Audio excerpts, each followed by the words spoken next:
খোৱাং সমষ্টি এটি দৰিদ্ৰ পৰিয়ালৰ কঠোৰ জীৱন সংগ্ৰাম কাহিনী। সভ্যতাৰ উত্তৰণৰ এই সময়তো গোহালি সদৃশ্য পৰিৱেশত বসবাস কৰিবলগীয়া হৈছে ৩১৭ নং ৰাংচালি গাঁৱৰ এই পৰিয়ালটোৱে।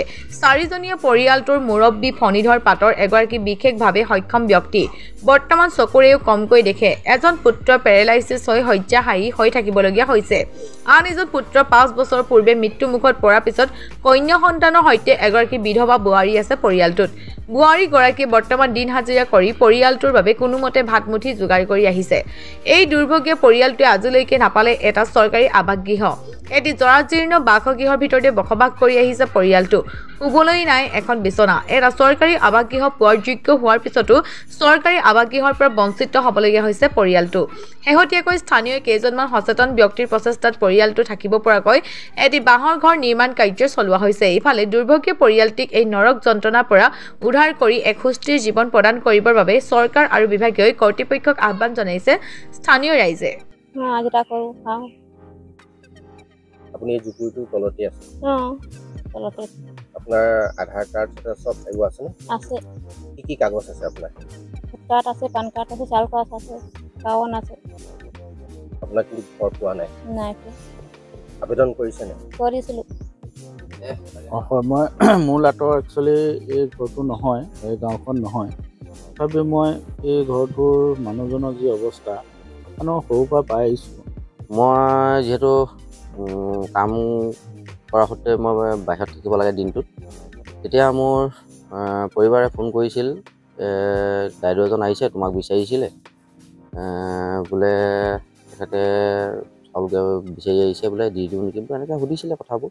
ঠিক আছে তুমি যি দিয়া তুমি দি দিয়া, তাৰপিছত মই তেখেতৰ ঘৰলৈ যাম বুলি ক'লোঁ। আহি দেখিলোঁহি তেখেতৰ ঘৰখন একেবাৰে জৰাজীৰ্ণ অৱস্থা।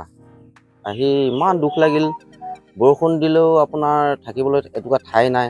তেখেতলোকে বাহিৰতে ৰান্ধি বাঢ়ি খায়।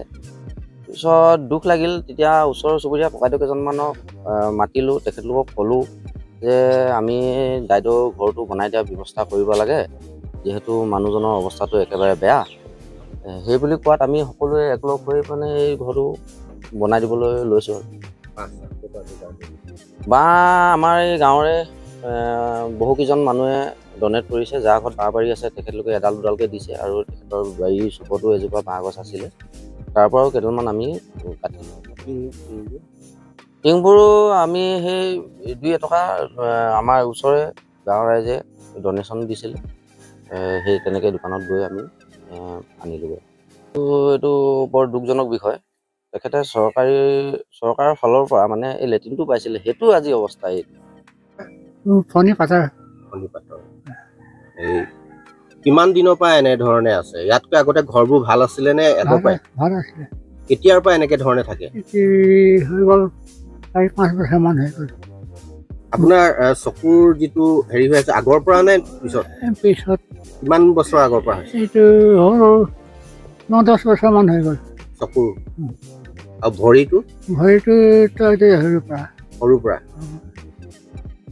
আবেদন কৰিছিলে নেকি ঘৰ বিচাৰি? ঘৰটো কৰিছোঁ, পোৱা নাই। কোনোবা আহিছিলে নেকি চাবলৈ? ঘৰ জনপ্ৰতিনিধি কোনোবা পঞ্চায়তৰ কোনোবা আহিছিলে? পঞ্চায়ত নাই। খালি কিবা কিবি খোজে, আধাৰ কাৰ্ড, জব কাৰ্ড, সেইকেইটা। তোৰ নামত ঘৰ আহিছে বুলি 3-4 বছৰমান হৈ গ'ল। চব বছৰে আহি আছে, 1 বছৰো পোৱা নাই। কিমান ব্যক্তিয়ে আপোনাক ঘৰটো বনাই দিছে, অকমান হ'লেও কেনেকুৱা লাগিছে? কি বনাইছে? ভালে লাগিছে। আগতে কোনো দিয়া নাই? নাই, উপায় নাই। যেতিয়া ৰাইজৰ অৱস্থা বেয়া দেখিলে ৰাইজক ক'লোঁ যে এনেকুৱা হৈ আছোঁ, মই কি কৰিম? ৰাইজে আৰু সহায় কৰি হেৰি কৰি দিছে।